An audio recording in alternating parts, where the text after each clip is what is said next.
Hello! Welcome sa namang panibagong episode ng ating spoiler alert review ng She-Hulk. Nasa ika-5 episode na po tayo.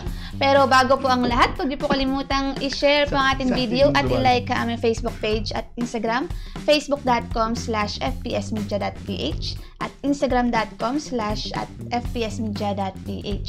Meron pa tayo sa pang Facebook page sa lumalabas ang inuman sessions sa facebook.com/fpsmedia.nca. Ano ba? At meron pa tayong YouTube at Twitch channel, youtube.com/fpsmediaph at twitch.tv/fpsmediaph. Panoorin nyo rin po ang videos namin sa TikTok, tiktok.com/fpsmedia. PH. Meron pa tayong matawag dito? Website. Kuya kasi nagugulo eh. Website. Dahil po sa website namin sa www.fpsmediaph.com. Hindi ko tuloy ang saan ako nahintunan. Yun. So, kasama pa ulit natin para pag-usapan ang ika-5 episode ng She-Hulk. Sina Kuya Yeri at si Gama. Hello. Yun. So, happy birthday, Popo! Happy birthday to you! Belated happy birthday, Popoy. Kung nasaan ka man. Paramdam ka. Pagalawin niyo yung baso. Yun! So, ito, kalalabas lang nung episode 5. Tuwing Friday ba ang labas ng... Hindi, tuwing Wednesday. Sa US. Bali Thursday dito sa Pilipinas. Yun. So, tuwing Thursday pala, pero late na kami. Lagi kaming late mag-upload. Tsaka Thursday pa lang ngayon. Thursday pa lang ngayon. Sa bagay. So, ito yung tinatawag na mid-season episode. Nung nakita ko yung trailer ng mid-season nga na episode 5, nung ko lang nalaman na 10 episodes pala tong She-Hulk. Kasi na-expect natin 6 eh. Kaya medyo mas maikli. So may yung sa trailer na yun yung pang second half? So kumbaga meron pa tayong abangan 5 pang episodes after nito. And akala ko kasi nung una 6 lang, so baka ako tatapusin na next week, pero ang dami ngang mga na-raise na questions at mga characters na bumalik dito sa episode na to na halimbawa yung naka-date ni Jen na medyo kakaiba, yung medyo cringy. So mukhang siya yung may theory na siya yung isa sa mga hoodlum ng abang kay Jen, tapos tinatangka siyang saksan. Kaya pala... Oo nga pala, di na-explain yun. So baka gusto niyang makuha yung logo ni Jen. Oo nga, kasi sabi, specimen. Baka yun nga yan. Yun. So, ang premise ng episode 5 na topic ng episode 5 tungkol sa labanan ni na Tatiana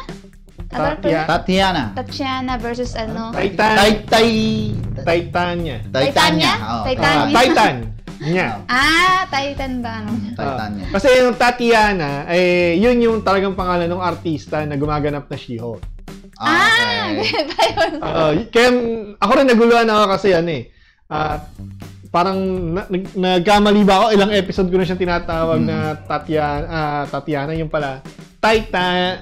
Titania. Ang nga pala, pautuit kasi nasasabi kayo by Titania. Kaya medyo naguluhan ako. So, si Titania versus She-Hulk. So, nung nakaraang episode 4, nagkaroon ng, di ba, nakatanggap si Jen ng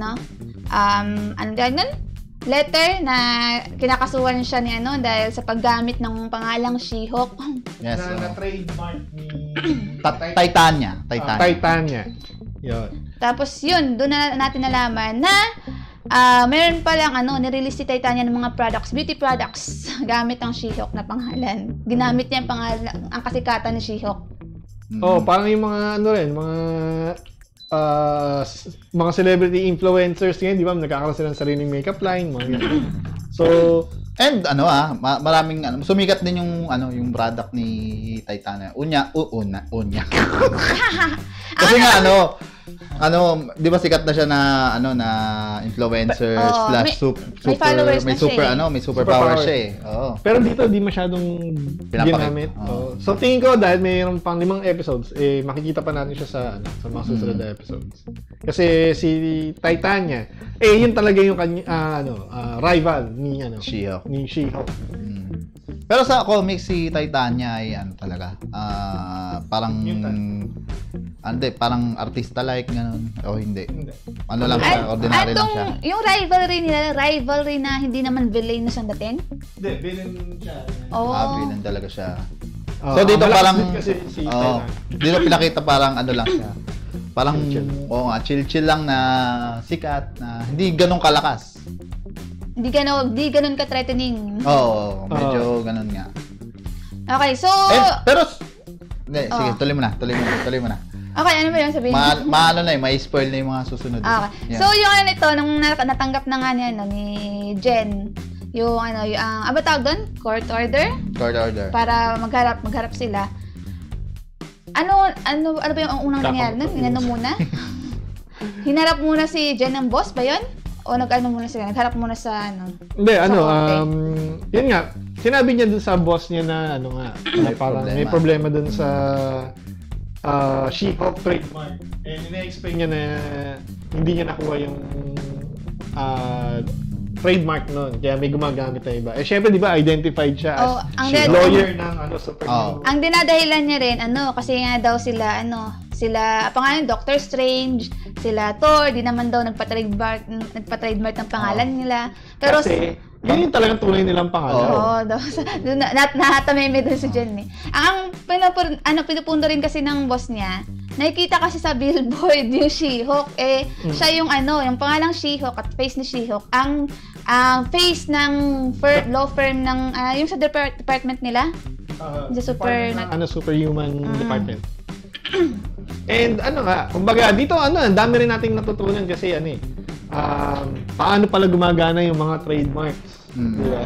So, yun yan, nalaman natin na kapag yun talaga ang pangalan mo at yun ang ginagamit mo sa mga produkto mo, gumawa si Gama ng Aga Barba boutique. Aga Barba siomai. Yan, sige. So, kahit na meron nang naunang gumamit ng Aga Barba dahil sa name niya naman talaga yun, lusot siya doon. Sa kanya pa rin yung trademark kasi talagang pangalan mo. And dito, ang dami pang mga pagpapaliwanag kung paano gumagana yung trademark. So, balikan natin yung story natin doon kay yung napanood natin, yung kay tawag doon, yung painter. Yung painter na sikat, pangalan na? Van Gogh? Hindi, yung painter na sikat. Nireview din natin. Sino nga ulit? Si Bob Ross. Si Bob Ross, di ba? Gumana dyan yung trademarking eh. Kasi kinuha nung yung pangalan ni Bob Ross dun sa mga produkto na hindi na mabawi nung kapamilya niya. Kasi naman yun, talagang may consent kasi ni Bob Ross. Ross. Buhay pa. Yun, medyo malayo. Tsaka nabenta yung copyright ng kapatid eh. Kasi dahil dun sa kapatid tsaka dun sa third wife. Pero nangyayari talaga yun, mawawalan ka ng karapatan dun sa pangalan. So yun, nakita yung gaano kalaki yung epekto na na ginagamit ni Titania yung yung pangalan ni She-Hulk para sa produkto niya. Di mo pinsan ba yun ni Jennifer yung bumili ng marami isang katutak na product in support to She-Hulk kasi akala niya kumpanya ni She-Hulk. Akala niya produkto ng pinsan niya. Kaya nga nagpapa-sign siya. Which is yun nga, mali nga kasi yung produkto yun ni Titania at binebenta ni Titania at kumikita si Titania. At yun nga, sinupa nga si She-Hulk ay si Jen. At dito na kumuha ng lawyer si Jen. Within the company. Ang sabi nga nila, pag dapat daw maipanalo tong kaso na ito kasi kung sabi nga ng boss ni Jen, paano tayo pagkakatiwalaan ng mga kliyente natin kung hindi natin maayos yung sarili nating issue o problema. So yun. kumbaga, sa unang hearing, sa pagdinig, niraise yung mga, tawag dito, yung mga concerns. Like, for example, ang sinasabi ng lawyer ni Titania is, ayaw naman ni Jen dun sa, sa bansag na She-Hulk. At naalala niya inangkin. Hindi niya officially inangkin. Sa episode 2, meron dun yung nakunan siya ng video ng mga reporter na ayaw niya doon sa pangalan at parang stupid nga daw yung... wag niyo akong tawaging She-Hulk, ito ganyan. Pero tatandaan din natin, sa episode 3, kung saan yun naman yung pinalabas nung parang counter nung grupo ni Jen is sa isang interview, syempre nung una, ayaw niya. Pero dahil nga lahat ng tao, tinatawag siya, in-embrace na niya. Oo, parang napamahal na sa kanya yung pangalan. Hindi naman, parang in-accept na lang niya na yun na itawag talaga sa kanya ng mga tao. And, kumbaga, yung judge mismo, hindi pa... Kumbinsido? Oo. And, kailangan mapatunayan ng nung grupo nila Jen na ginagamit ni Jen yung yung name na She-Hulk as an identity para sa kanyang sarili. Yung nga pala sa kanya, yung nag-represent sa kanya dito, isa rin sa abogado nila, sa law firm nila. Sabi nga niya, buti naman naisip mo na hindi i-represent ang sarili mo. Kasi Mallory. Yun. Siya si Mallory. Doon naman sa She-Hulk Comics, yung attorney niya ngayon, may character din na Mallory doon sa comics. And dito, naging siya, rival. Na lawyer din, na to the point na sumali sa kakompetensyang firm, and to the point na nagnakaw ng dugo ni Jen para maging version nila ng She-Hulk. Natuloy ba yun Natuloy. sa comics? Naging She-Hulk din sa namatay, hindi. I-research ko pa. Kasi kanina ko lang din na... nagmala abomination na na-deform. So, next episode. Malaman natin yan. So, research natin next time.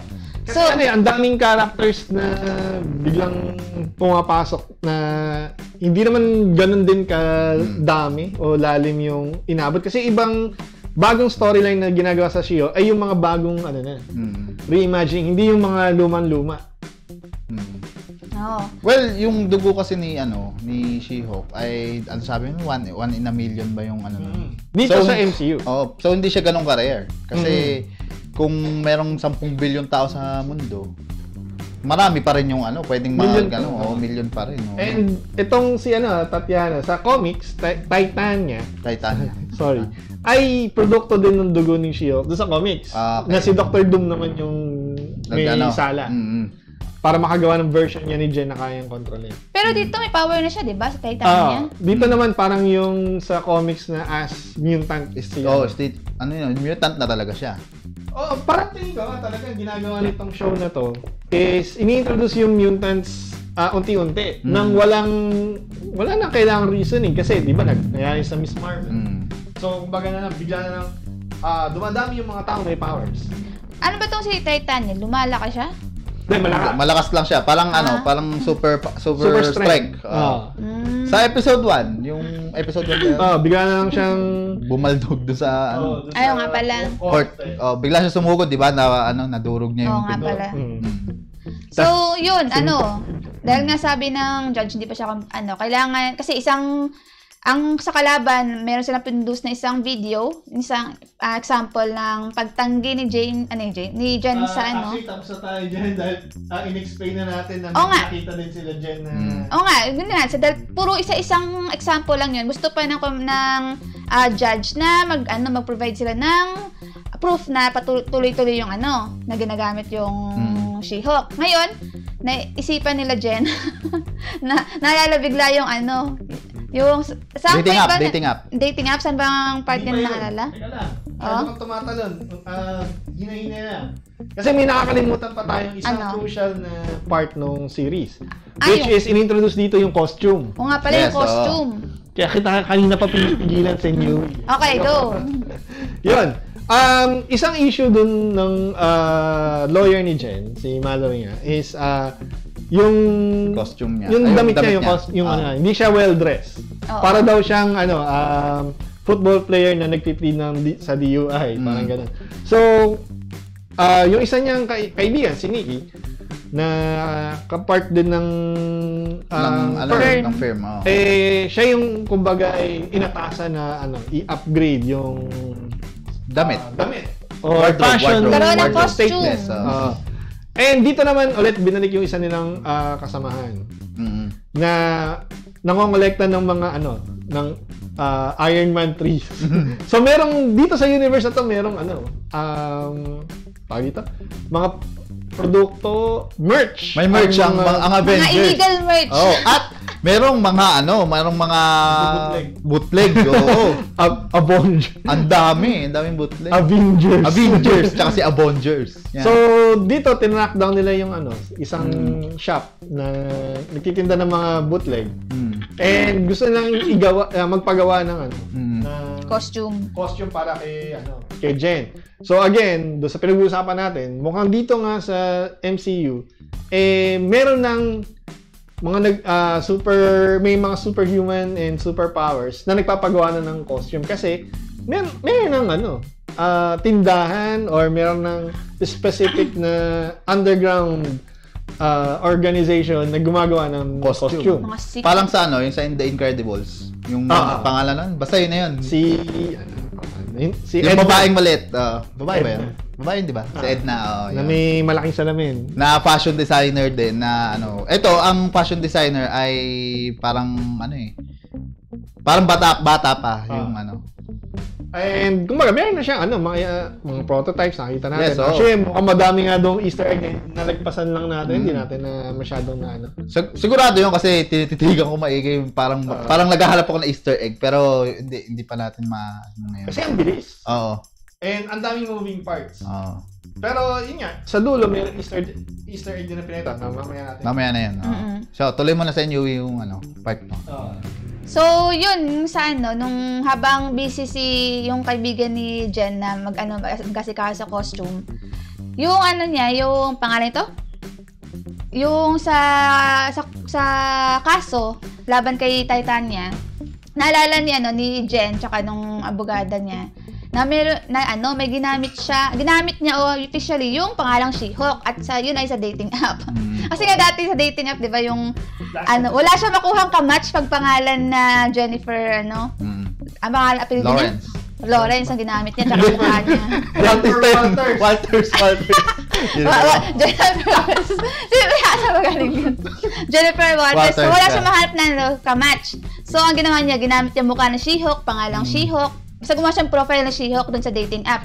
Tapos yun nga, maraming nag-hit na na mga kadate niya. So doon ang requirement niya doon, dapat matibay yung king size yung bed. Yung requirement ni She-Hulk totoo yun.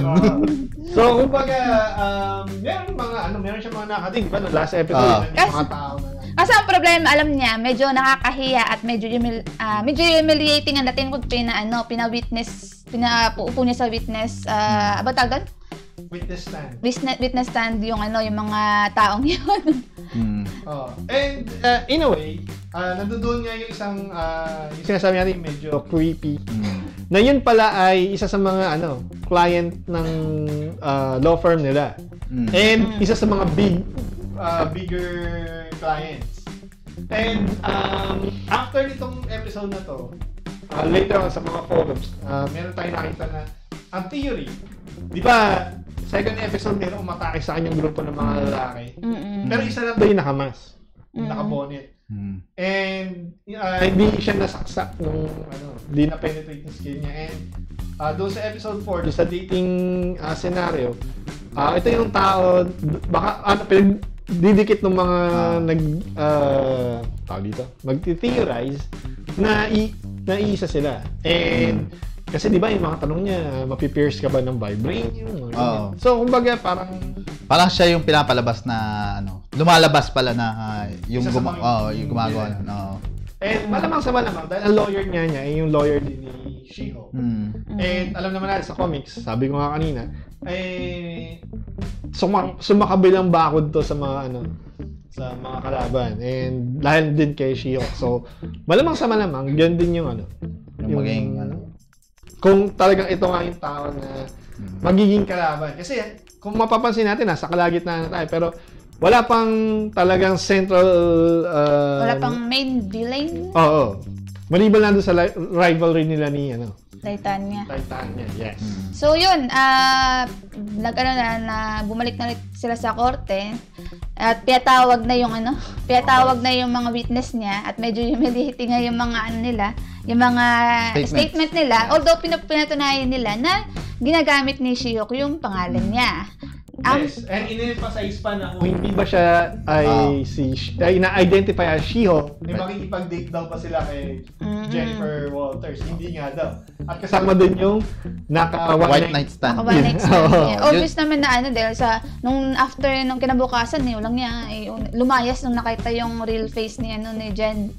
So, yun, medyo masakit sa puso para nanalo siya doon sa sa case na yun, pero nasaktan siya. Humiliate niya yung sarili. Sabi niya nung abogado niya na first ito lang yata yung alam niyang kaso na yung abogado pumayag na ipahiya sarili para lang manalo. Kasi kumbaga sobrang nakakahiya yun. Pero yun nga, nanalo and bawal nang gamitin yung She-Hulk na trademark. Tapos kailangan i-recall lahat ng mga products, laking lugi na. And nagbanta si Titania na hindi pa ito yung huling pagtutuos nila. Yes, parang hint yun hint na yun na talagang meron rivalry na mangyayari. Ang tawag niya kay Jen, hater. Hater. And to celebrate, nagpunta sila sa bar, uminom sila nung kanyang lawyer, ni Mallory. And yun nga, na-brought up ulit na akala yun sa costume. And yun nga, bumalik na doon sa Taylor and magbibihis na, pero di pa rin pinakita sa atin yung final na suit. Yes. And bagkos, nagkaroon ng isang teaser kung isang biglang teaser, parang shock tayo na nakita natin. Yellow helmet na may horns, tapos for pick up.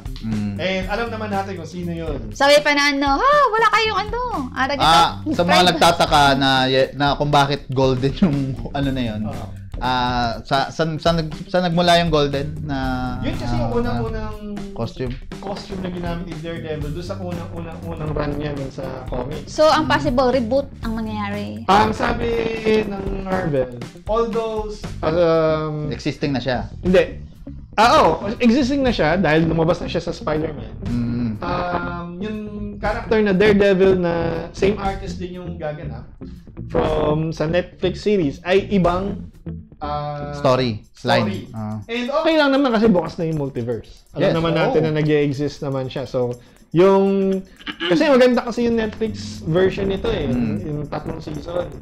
And yung ibang mga artist na binigyan ng pagkakataon na lumabas sa mga IP ng Marvel, ng Shang-Chi, tsaka ng Spider-Man at ng Doctor Strange, hindi pinikap yung bagong character kasi gusto raw nilang ma-retain yung dati nilang characters doon sa Netflix dahil may possibility na na gawin. Ganun din yung mga like sila Jessica Jones, si Luke Cage, nag-aabang. Siguro ang mangyayari is dahil may green light na yung Echo, yung kung saan si Kingpin yung kalaban, at alam na natin pag si Kingpin, siya rin yung kalaban ni Daredevil, nagwanap din na Kingpin doon sa Netflix series. And na-retain din niya yung character. Di ba si Kingpin ay kalaban din ni Spider-Man?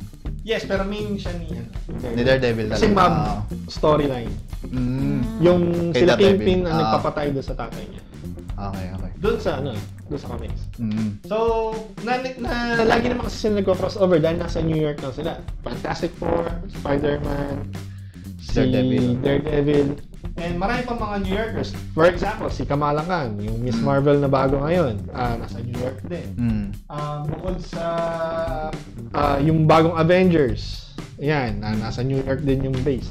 So, kumbaga, pwede na magkaroon ng sharing ng mga kalaban. Like yung nilabas doon sa Disney D23 na convention ng Disney, nilabas na yung Thunderbolts. Tapos nagkaroon pa ng Captain America 4 New World Order na ang main villain ay si The Leader. Si The Leader ay yung kalaban ni Hulk na malaki yung utak na kulay green. Naalala niyo yun dun sa Hulk na 2000, yung kay Edward Norton, yung lumaki yung ulo na in-inject din kasi sa kanya yung ginamit kay Blonsky. Siya yun. Okay. So, kumbaga, meron ng sharing ng villains. Again, sa Spider-Man Homecoming, si Vulture, na ginampanan ni Batman, ni Michael Keaton, pwedeng i-share sa Mobius, pwede siyang i-share sa iba pang mga sa Sinister Six. So, depende sa sa story na yun. And nangyayari naman siya sa akin. Yung Mobius ba, ka-line ng MCU? Ng Sony, okay. Yes. Pero, ang ginawa nila, ang ina-expect kasi natin nun, yung Tom Hardy na Venom ay mag-crossover sa MCU. Pero hindi mangyayari. Kasi, Sony pa rin yung gagawa ng Venom, yes. And ang concern lang naman ng MCU o ng Marvel ay yung sariling version nila ng Spider-Man. At ngayon, pinag-uusapan na itutuloy yung Spider-Man 4 ni Tobey Maguire, yung Amazing Spider-Man ni Andrew Garfield, plus another version ng MCU, Tom Holland na pero magkakaibang siyempre bumalik na sila sa mga timeline nila magkakaibang universe. So, hindi. Yung kay Tobey Maguire, alam na Tony. Toby? May talagang mag-aabang yan Kay Andrew Garfield, kasi namatay si medyo sa akin, yung namatay si MJ niya. Pangalan nun? Hindi si MJ yun Si Gwen Stacy, yan.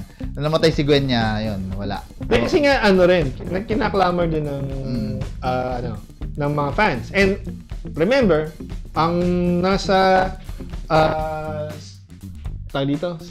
phase 6 and 7 ay puro tungkol sa multiverse. So, pwedeng pagsamasamahin pa rin sila. Sa dulo. Oo. Kasi may Kang Dynasty na lalabas sa Ant-Man and the Wasp Quantumania. At ginagawa pa ang Thor. Ay, ang Loki. Yes, yung Loki Season 2, sinushoot. Ko patapos na sila sa shooting. Pero next year yata siya lalabas. Dahil Wakanda Forever yung huling lalabas itong taon na to. Na isa sa pinakamagandang multiverse na nakita ko yung sa Loki. Kasi pinakita doon yung iba't ibang Loki na na variant. And in-announce din sa D23 na canon-wise, disbanded ang Avengers after ng Endgame. So sabi ni Kevin Feige, walang Avengers technically ngayon. Yes, nabasa ko rin sa forum yun. At syempre, alam naman natin na lalabas sila doon sa sa Kang Dynasty na unang Avengers film since Endgame noong 20... Disbanded ba dahil namatay si Iron Man? Wala si Hulk, wala si Thor, wala si Captain America. Technically patay na. Si si Hawkeye na lang ang natitira. Si Bruce Banner wala. Nasa ibang mundo. Si Natasha, alam naman natin, dead. So kumbaga to now, disbanded. So, kailangan ng second generation. And na-set up na yung mga second generation. For example, Hawkeye, nilabas na si Kate Bishop. Si Falcon, naging Captain America na. Si Elena, dahil sa Black Widow, siya na yung bagong Black Widow. Si Hulk, eto nga, si Jen. Si Scott Lang, yung kanyang anak na si Casey, lalabas dahil nasa Quantumania siya. 3 silang nakasuit. At yung Ironheart. Yung Ironheart, ilalabas na rin dahil nag-umpisa na mag-shoot. And yun yung papait kay Iron Man. Ano to? Main Avengers second generation? Or, di ba, may Young Avengers na tinatawag? Young Avengers. Young Avengers ang tawag sa kanila. Okay. Yung grupo ng pero ang tinitingnan ko kasi dito, syempre sige, sila Sam Wilson, matatanda yan. Tingin ko magdadala muna Thunderbolts. Kasi nandoon si Bucky, si Elena, si Taskmaster, yung kalaban sa Black Widow, babalik. Si Ghost, yung kalaban sa Ant-Man 2. And then, in Thunderbolts ba niya kalaban? Villain sila na... Parang Suicide Squad, na nagtatrabaho sila sa government, pero yung mga pamamaraan nila, hindi... Pero hindi sila yung mga antagonist, pinaka-antagonist. Anti-hero ang pero minsan nagiging kalaban sila, minsan hindi. Depende sa... Parang parang si... pangalan nun? Si Deadpool, yes. So, exciting yung Thunderbolts kasi yun yung mag-act as Avenger mo. Yun yung mag-act as Avenger movie. Yun yung labasa ko rin sa forum na wala nga daw Avengers pero andyan ang Thunderbolts. Ang pinatatakan natin, wala si Baron Zemo doon kasi ina-expect natin nandoon siya. Pero ang hinala yata, si Baron Zemo ang main antagonist ng Thunderbolts? Yata. Kasi tandaan natin doon sa di mo nga pala pinanood yung Yung Daredevil ba? Part siya ng second gen? Falcon and the... Daredevil? Hindi. Kasi technically, parang siya si Spider-Man, doon lang siya sa neighborhood niya sa Hell's Kitchen ng New York. Pwede siya part ng magiging parang ka-level ng mga Actually, kasi nilalabanan niya sa comics nun sila. Merong issues si independent, ganun. Murdoch. At actually nga, si Spider-Man, frenemy niya. Sa umpisa kasi di niya alam kasi nung bata, pero nung nalaman niya yung sikreto, yung backstory bakit Kasi nga vigilante sila pareho. Pero yun nga, kumbaga pero hindi mawawala yung crossover ni Daredevil. Hindi mawawala. Kasi madalas. Oo. Ang madalas nagko-crossover nun, Daredevil, Spider-Man Deadpool, Spider-Man Fantastic Four dahil kay Johnny Storm. Dahil sa 1960s na comics, unang few weeks na comic run ni may rivalry si Johnny Storm at saka si Spider-Man na lagi niyang inaasar si Johnny Storm. Not to the point na naging, alam niyo yung ewan ko, naglalaro yung Spider-Man games lagi may hidden costume na yung Bagman. Si Johnny Storm yung Human Torch. Si Chris Evans. Joke. Si Captain America. Merong isang comic run na ninakaw niya yung costume ng Fantastic Four. Tapos sinuot niya, pero ang mask niya, dahil nawala rin yung mask niya, is yung paper bag. Kaya naging siya, parang may butas lang na Bagman.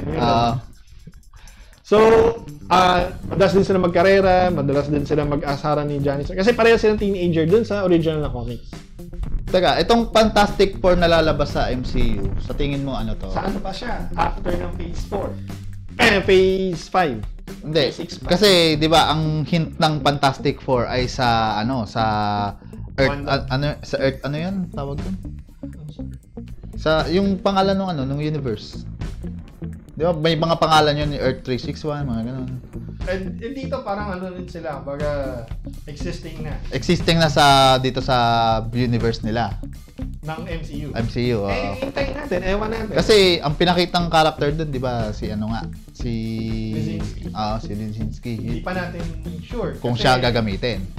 Nga, open sa publiko na pwedeng iba-iba yung artistang gumanap doon. Although, sinasign in na raw sila.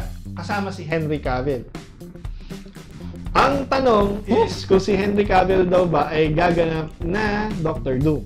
Kasi mukhang yun yung clamor ng fans. So talagang binitawan talagang DC. Kasi pwede naman yun Bakit si Ryan Reynolds? Si Ryan Reynolds, Deadpool.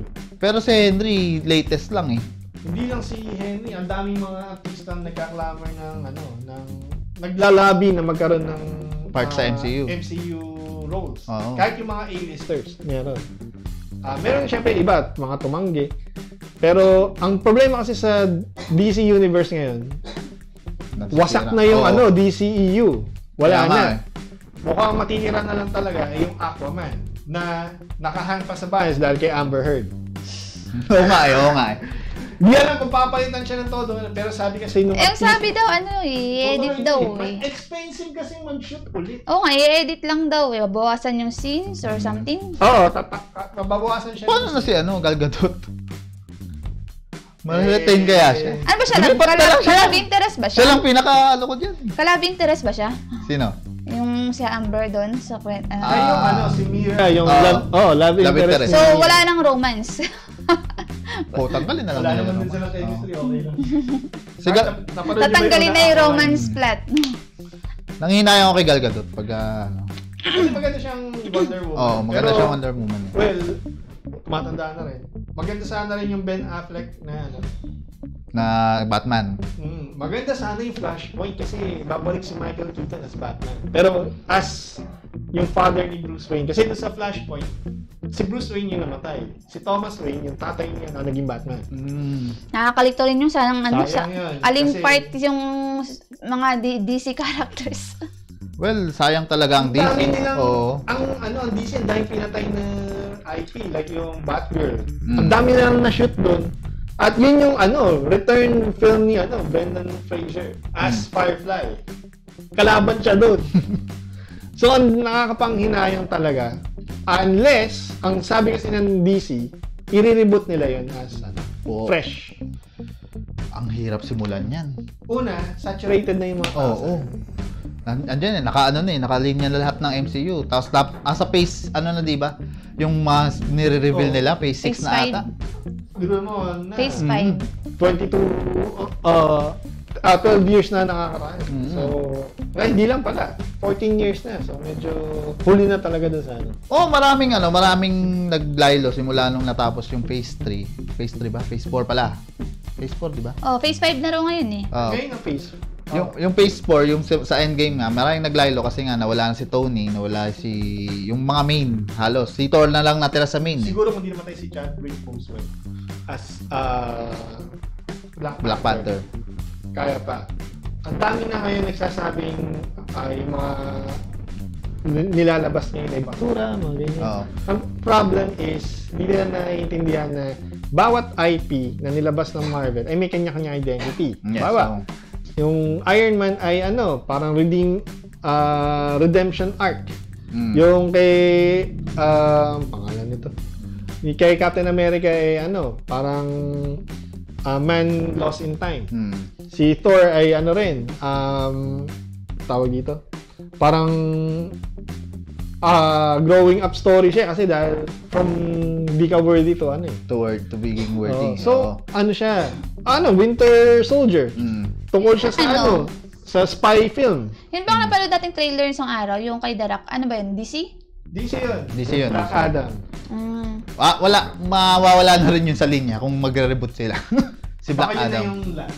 Baka yun na yung last. Ang problema siya, mortal enemy siya ni Shazam. Yung Yes, Pero yung... hindi sila mag-meet dun sa... ito? Yung X-Men ba? Siya, DC? Marvel. Marvel yun. Marvel. Yes. Pero wala sila sa sa part ng mga Avengers? Wala pa kasi yung rights nung panahon na yon sa Avengers. Ngayon, nabili na yung rights eh. Tsaka nilabas pa dun yung pinakahuling Fox X-Men film, yung... Logan. Hindi. Logan ba? Dark Phoenix. Pero wala Dark rin, Phoenix wala rin pala, sila sa Endgame, Wala.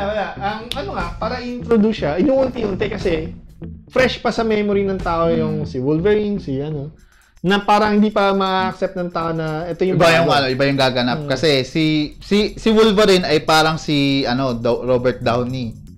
Iconic siya oo. Mag-isa lang siya, kaya niyang sa balikat niya yun. Iba gaganap na Wolverine kumpara dun sa Matanda na kasi si Hugh eh. Bagong artista na. Pero parang o-offeran daw yata si Hugh Jackman ng another MCU character. Na brand new. Ewan natin. That's paghanapin na lang na Wolverine yung sa may Enchanted. Mukha naman niya eh. Magkaedad sila. Magkaedad ba sila? Matanda na rin si Patrick Dempsey. Okay. So malamang sa malamang, ang problema pa, hindi accurate si Hugh Jackman sa role na Wolverine kasi pandak si Wolverine. Yes, oo. So baka nga itong si yung nasa Kingsman, yung bida sa Kingsman. Pandak ba dapat yung description niya? Yes, pandak na kanina. At sana gamitin yung costume. Yes. Yung yellow costume. Noon kasi, yung sinay ng Hugh Jackman, ayaw niyang isusuot daw yung yellow na. Oo nga pala, may costume nga pala siya sa cartoon. Kahit sa mga games, naka-costume si Wolverine. At pandak talaga siya, lagi siya nakayuko. Halos, kasing taas lang niya yung teenager version ni Spider-Man. Kaya, alam mo nang maliit. May hint na ng Wolverine sa sa She-Hulk, di ba? Yes.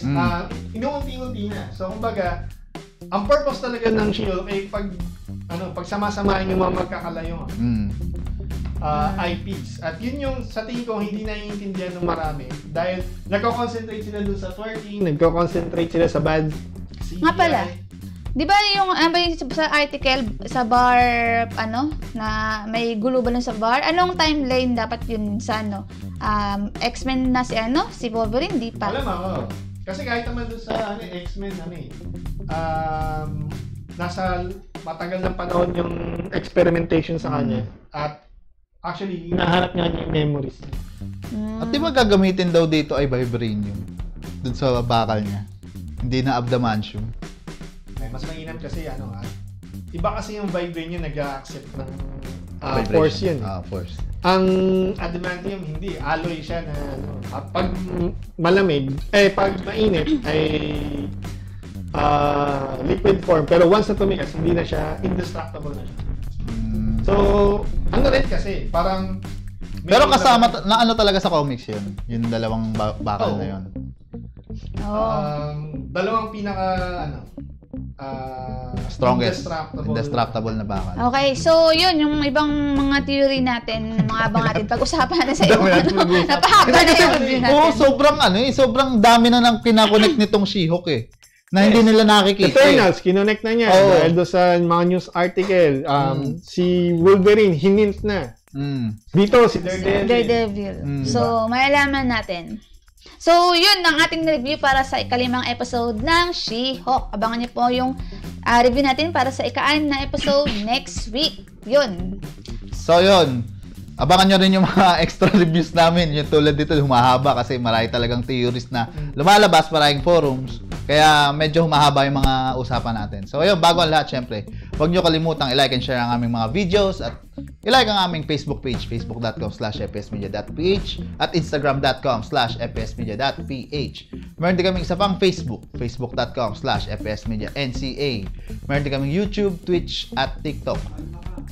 Sorry. Nagamadali. youtube.com/fpsmediaph, twitch.tv/fpsmediaph, at tiktok.com/fpsmediaph. At syempre, dumalaw kayo sa aming website. Visit ka po, Poy. Boy, birthday niya. Sorry. www.fpsmediaph.com. Yun. So, maraming salamat po sa ating viewers. Hanggang sa muli. Bye-bye! Kita-kita sa next review natin.